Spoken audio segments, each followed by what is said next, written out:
Later in the game you get the air dash, which comes with its own very tricky tutorial. Though, if you haven't unlocked it yet, you can jump and use the Chi Talisman function. It's almost identical to an air dash. It allows you to jump to places that you normally couldn't reach at such an early stage of the game. Later, when you do receive the air dash, you can combine it with the Chi Talisman magic to make your jumps extra long. A combination of talisman magic and air dashes allows you to reach certain areas earlier than you normally otherwise would. Almost every treasure can be gotten through unlockable skills or through gameplay elements, like when you hand stuff over to the kid. He plants a tree and you can access these areas here. The only exception is this area here. There's not an unlockable area that gives you access here later. The only way through is via some very tricky jumps and dashes as shown here. Arrows are best used on flying enemies. It removes the annoyance of fighting the hard-to-reach enemies. Plus, many flying enemies are very weak to arrows. There is no fall damage. This is handy because the game is already difficult enough, but also it helps you find some of those more hard-to-reach areas. The charge attack is unlocked near the early to middle part of the game. When you first start charging the attack, you are momentarily forced to stop moving and stand still. This fools some players into thinking that they have to stand still while it charges, but actually you don't. In fact, if you want to, you can run around and even jump while it's charging. To use a talisman, you need to press the required button, hit the target, and then keep holding the button until the talisman explodes. I only mention this because I still see people online asking how it works, though its function does change later in the game, such as when you get full control. This allows you to determine how many of your chi charges are spent when you instigate your attack. In the second area, you unlock the world map, and if you take a closer look, you can see the places that you've missed in your previous run. Right there's a section that I missed. I would go back and check it out, but I can't get back up into that area until later when I get the teleport ability. Here's a good alternative example. If I was stuck for where to go next, this section of unfilled map is probably a good place to start searching. As per the last tip, here are 2 directions that can still be explored, and doing so will probably push the plot forward. However, if there are plot-relevant events in areas that you have already explored, you will see this exclamation point over the area. Then, if you zoom in, it will show you exactly where the event takes place. Consider saving your recyclable items until you really need the money, perhaps to buy an upgrade. Selling every time you collect them leaves the money open to being lost if your character dies and if you don't run over to retrieve the gold. Instead, save recyclables until you really need the money. If you beat a boss but your character dies before you collect its stuff, go back and you will find it lying somewhere on the ground, though the money it dropped will have disappeared. When you press the R2 or right trigger button to do a dash dodge, you don't need to be aiming in any sort of direction. It's not like a traditional dodge roll button. You don't have to hold in the direction that you want to go. Here I am only pressing the button and nothing else. The dodge dash moves in whatever direction you are facing. You can run past enemies. I only bring this up because there were several times when I was low on health and I was still trying to take down the enemies, whereas oftentimes there's very little stopping you from simply running past them to get to the next bonfire resting place.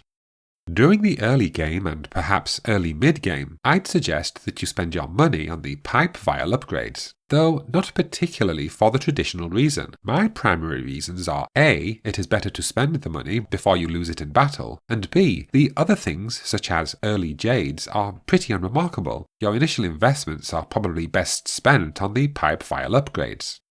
When you die in a certain location, this symbol appears in that section area. If you go in for details, you can see specifically where you dropped your money. It is also handy for finding your way back to wherever it is that your character died. Every now and again I would see these red marker things and I would forget that I can use my mystic nymph butterfly fish thing to unlock them. In addition, these little blue vent areas are also very easy to miss. If you find yourself unable to progress, look around for these red marker things or for these blue glowing vent things. Otherwise, your impassable problem is probably because of a skill or skills that you haven't yet picked up. Of all the abilities that you pick up, the super high jump comes in far later than it seemingly should. You get it after fighting the Lady Ethereal boss, who appears in an already discovered location as part of the ongoing story. Until then, you are going to come across situations like this, where you cannot reach higher places.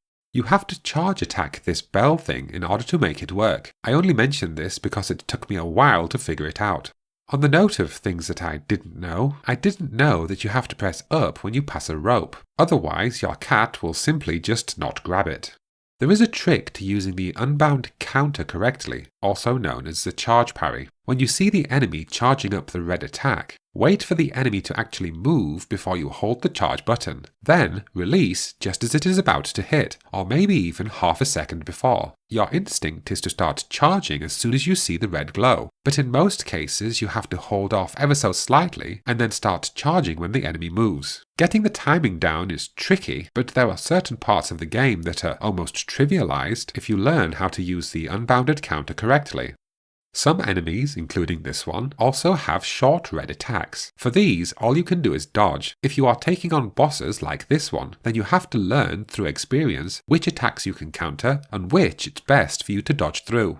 Pay a visit to the pavilion every now and again to interact with the characters, even if so that you don't do what I do, where I had loads of stuff to hand over. See, I had a bunch of stuff, so then I had to go through the dialogue and even some cutscenes, offloading one item and then the next. Plus, in many cases, you have to hand something over, then leave or rest, or maybe even both, and then come back to see what the result is for the thing you've handed over. In short, there's a lot of stuff to hand over, a lot of interactions to do, and it's best if you don't create a backlog. At some point during the story, you will lose your mystic nymph. This is the flying butterfly fish thing. I had no idea what to do at this point. Turns out you have to go back to the boss area, and this time you can take on the Lady Ethereal boss for real. Defeat her, and you get your birdfish mystic nymph thing back, plus you earn the double jump. The environment is as useful as it is dangerous. Environmental hazards can affect the enemies as much as they affect you, well, at least in most cases. Here is another example from later in the game that I absolutely love because this enemy is quite difficult to take down if you do it the honest way. Though even during the early game, you can encourage enemies to blather into hazards as you see there. Enemies are limited by their own rules. This one down there can't get up here. My cat character can, and so cheesing occurs. You see, the enemy AI is not dumb, it's just fallible. It's tied down by its own semi-realistic restraints. It reminds me of this line from The Matrix. I've seen an agent punch through a concrete wall. Men have emptied entire clips at them and hit nothing but air. Yet their strength and their speed are still based in a world that is built on rules. Because of that, they will never be as strong or as fast as you can be.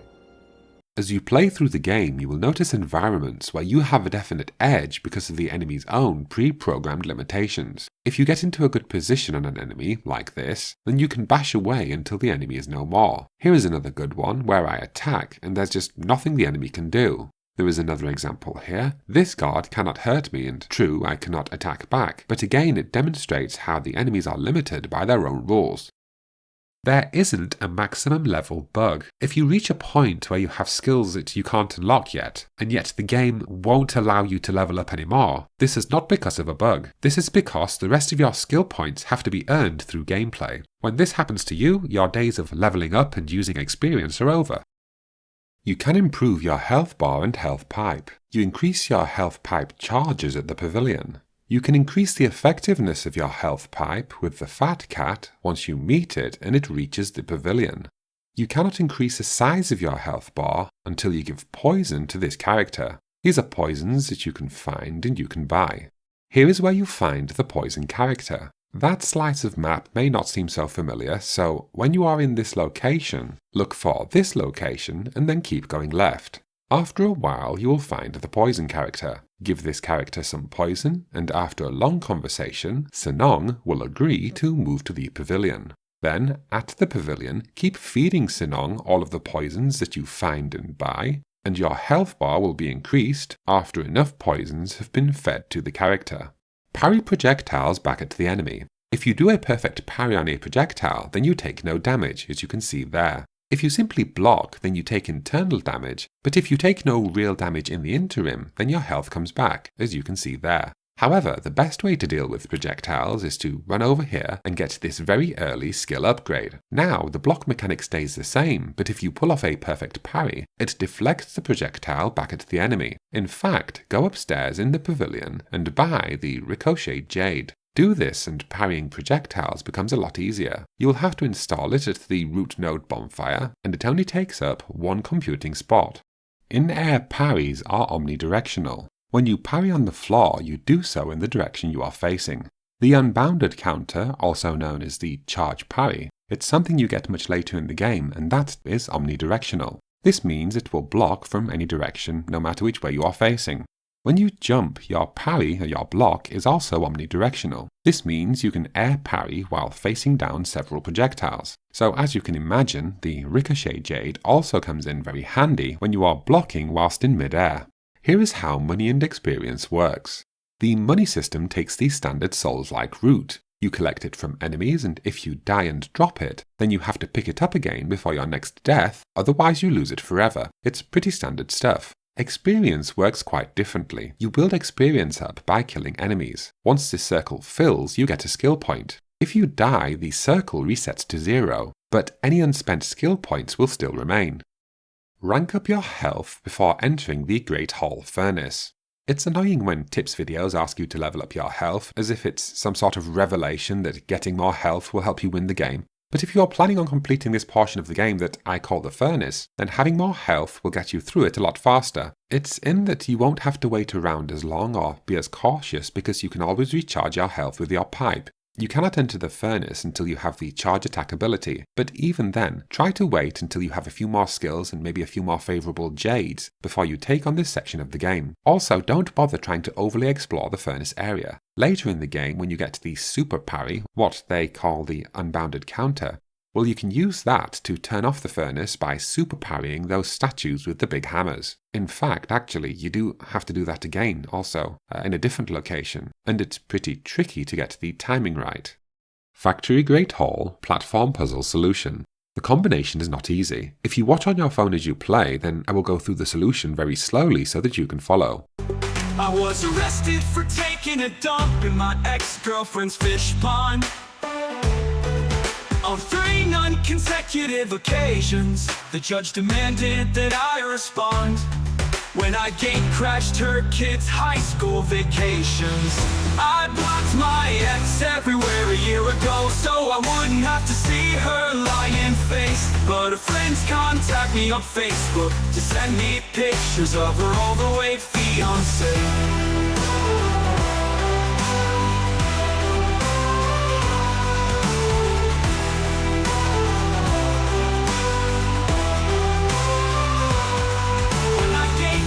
Her kids' high school vacations, I blocked my ex everywhere a year ago, so I wouldn't have to see her lying face. But her friends contact me on Facebook to send me pictures of her overweight fiancé. I blocked my ex everywhere a year ago, so I wouldn't have to see her lying face. But her friends contact me on Facebook to send me pictures of her overweight fiancé. Anyway, I should mention that once you do the puzzle at the top left, don't forget to smash open the dumpling that drops down here. It is easily missable because it's the same colour as the background. What does that red marker in the bottom right mean? It just means that you haven't collected the map information for that area yet. When you get further through each area, you're going to find information that tells you what remains at each location. Interact with Robot Fishbowl Head from the pavilion, and you'll get more information on the various areas. For example, here I meet Flappy Fishbowl Head, also known as Shanghai 9000. Request a chip, hand over 400 gold, and you will receive a map dated chip. Then, back at the pavilion, talk to Fishbowl Head, and there is an alert next to give. So, hand over the data chip, complete the conversation, go into the map, and you can see there the map information has been unlocked for that area. Start treasure hunting after getting the teleport ability. Many of the treasures and collectibles are locked behind areas that require a certain skill to reach.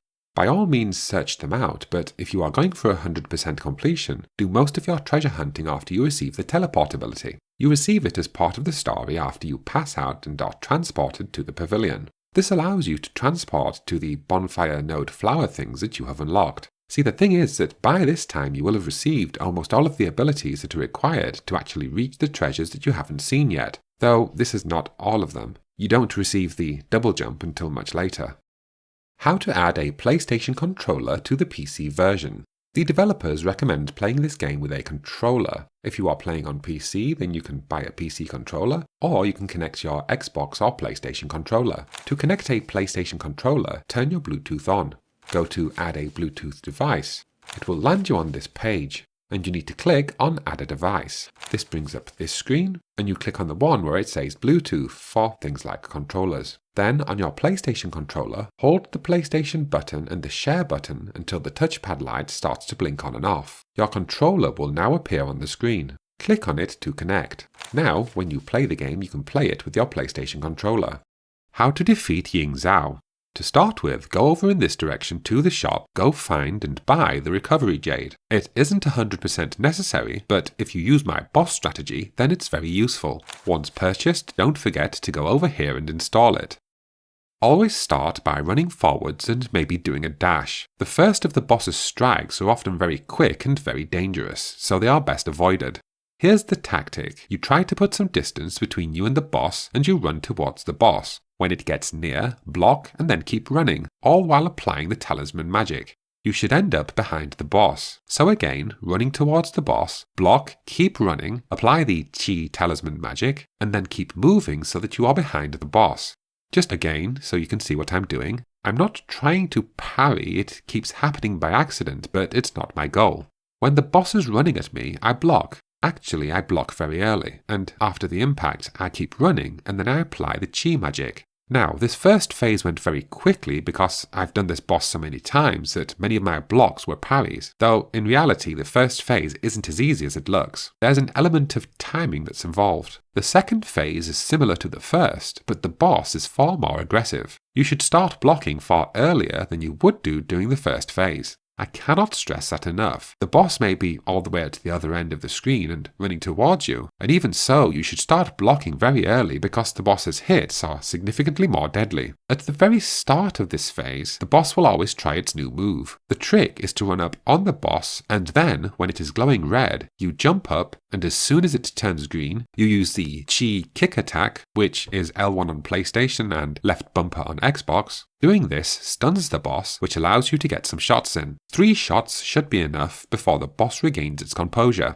The tactic is the same again. You put some distance between you and the boss if you can, run towards the boss, block very early, wait for the impact, keep running, and apply the Qi talisman magic. I don't do it perfect, I get caught sometimes, but I also get a few lucky parries. After a while, as you can see, it's just about learning the same pattern and getting a feel for the timing, running back and forth, blocking, applying the magic and so forth. Don't be put off by this boss. When you start getting a feel for the timings, you'll probably start improving my tactic and probably make it more efficient. This boss is difficult because it exists within a classic Souls-like conundrum. This is where earlier bosses are actually the most difficult because you don't have the skill points and the experience that you will have when you reach the later bosses. It probably goes without saying, but the more skill points you have, then the easier this fight becomes. If it is still proving too difficult, consider exploring more, taking out a few other bosses, and then maybe coming back to this one a little later.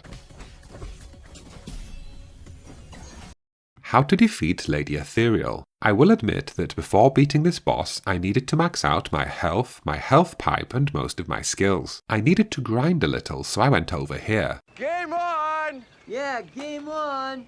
I applied the Transmute into Wealth talisman magic, then I took out some of these enemies on this short run, which was a bonus, but it's really this enemy here that you need to take down with talisman magic. Do this and you get 160 gold. You need the Quick Dose Jade for this fight. Any other jades and skills are just a bonus. Plus, the more health you have, the wider your margin for error. During the first phase, just try standing in the middle of the arena and just see what the boss does. You need to learn its attacks because the second and third phases, they feature the same attacks, but they come a lot faster. As you can see, overcoming these attacks is pretty easy. Plus, the fully upgraded talisman magic attack is very powerful in this fight. I am using the full control ability, which I do suggest because whenever you use this magic, the boss freezes, therefore allowing you to get off a full charge. On the second phase, on the very first attack pattern, she is always the third one to attack. Then, in this case, during the second attack cycle, she's the third one again, but that isn't a guarantee. Your goal is to jump and parry or jump and dash to avoid or to counter the boss.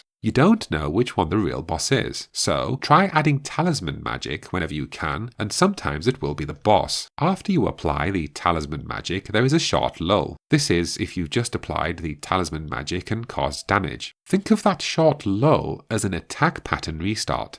In other words, the real one will be the third or fourth attack. Never try to do talisman magic when the boss does that red attack where it goes vertically into the ground. After that attack, it is always either another vertical attack or it pulls very swift attacks from the left or right. So, never try to do talisman magic after a vertical attack because you won't have time before the next attack occurs. The third phase has this big power attack. The key is to jump, parry, and then air dash. Do it this way and you will get through the attack unharmed. This phase is actually a lot less difficult than the second phase, but because you have to slog through the first and second phases so many times, you get less of a chance to actually practice on the third phase. All you have to do is play it super defensively.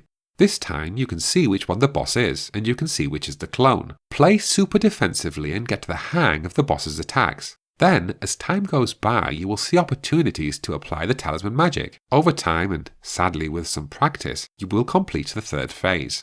Again, it's learning how to counter that smash attack that's really your big priority. Remember, you need to jump and parry the two who attack, and then do an air dash so that you won't take any damage. There are even some people who have figured out how to, when you're falling down, they have learned a way to attack the boss on the way down, shooting arrows or air dashing across and doing some damage. If you play defensively and you use the skills that you've learned during the second phase, you will see opportunities open up to attack the real boss. As a final point, here are the jades that I used for my run. As I mentioned earlier, I found this boss very tricky, and so I had to use up all of my skill points and even do a bit of grinding. These jades are what I found the most useful because they allowed me to heal up quickly. How to defeat Wrecking Ball robots. Like most of the enemies in this game, they become easier the more skills and jades you possess. In this case, having the super parry helps quite a bit. But if you don't have that yet, all you need to do is get far away, charge up your attack, let it rip, then move away and repeat. Or you can take my earlier advice in this video and find a way of using the environment against the enemy.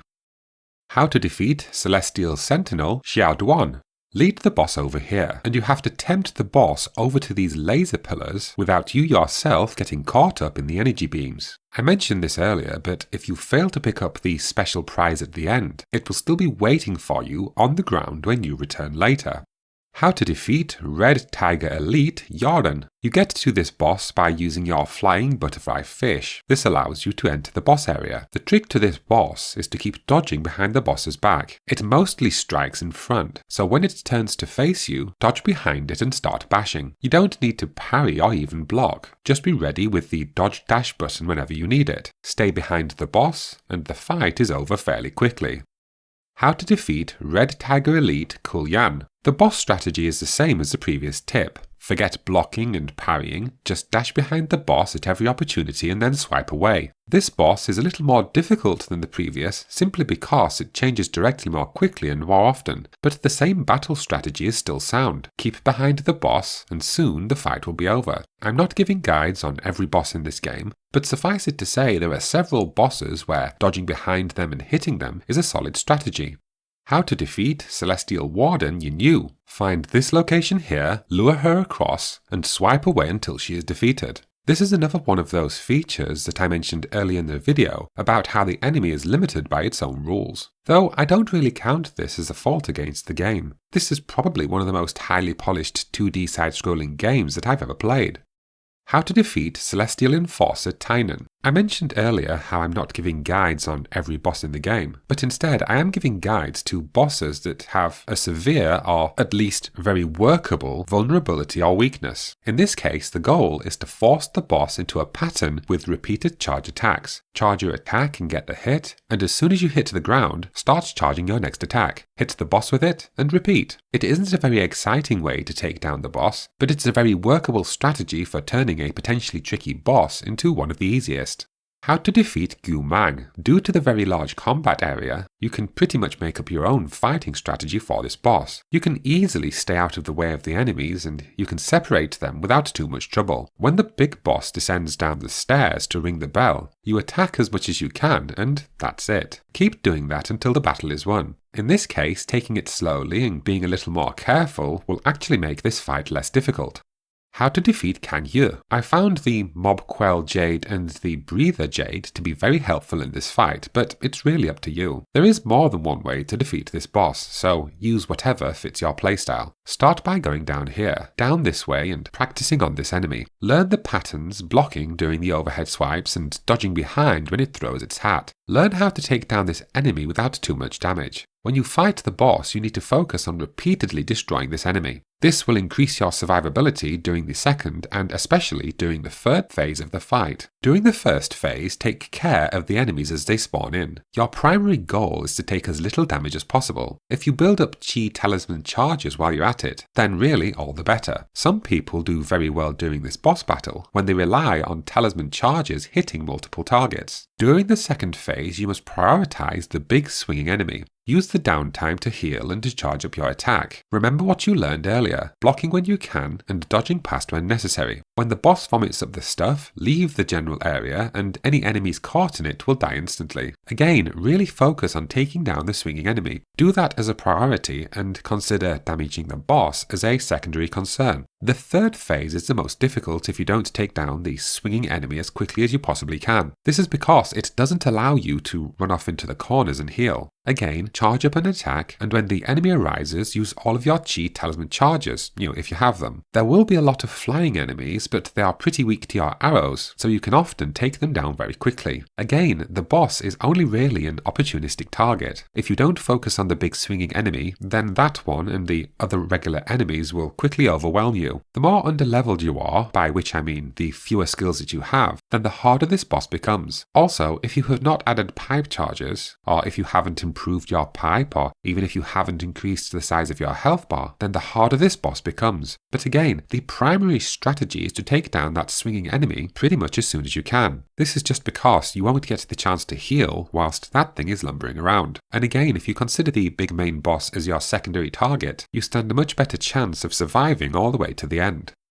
How to defeat Celestial Sentinel Wuqiang. Start by running all the way across and opening up this ladder to make it easier to return if you don't succeed on your first attempt. Then take out all of the archers as you see here, and you are ready to start the fight. If you are good at parries and charged parries, the unbounded counter ones, then you can smash up this boss with very little effort. If, like me, you need a little more help, being around the head area is one of the safest areas to be around. Keep jumping and attacking the head, dashing or air dashing whenever you find yourself in danger. Using this tactic, you will take some damage and you may even have to retreat now and then, but so long as you don't get too far away from the boss, then you can keep doing this, tanking the damage, and eventually you will take out this boss without too much trouble. The pattern I settled into was to jump and then do 2 quick attacks and then jump again. I'm always jumping through the boss, trying to get to its back so that it has to keep turning around to try and attack me. I was struggling near the end, but luckily I had saved some arrows to help me get the job done. How to defeat Celestial Enforcer Huanxian. If you walked into this unexpected fight with the Ricochet Jade, then you're in luck because this fight becomes a lot easier. Though it isn't all that tough once you realise that this fight is all about jumping and blocking. Jump a lot, block a lot, and not only will you reflect back the projectiles, but you can bounce and destroy the purple orb and avoid most of the enemy's ground attacks. Also, I'm using the Full Control Talisman spell, and it seems that the Talisman magic freezes the boss, very similar to Lady Ethereal. This means you can charge up your Chi magic by deflecting projectile attacks, and then use the Talisman magic on the boss for easy damage. How to defeat Red Tiger Elite Lieguan. This boss has the same weakness as many of its kin, in that it takes an overly long time to figure out that you are stood behind it. As with similar bosses, dodge behind it, and when it turns around, dodge again. The flying enemies can be annoying, but they shouldn't cause you too much concern. How to defeat Celestial Spectre Shangui.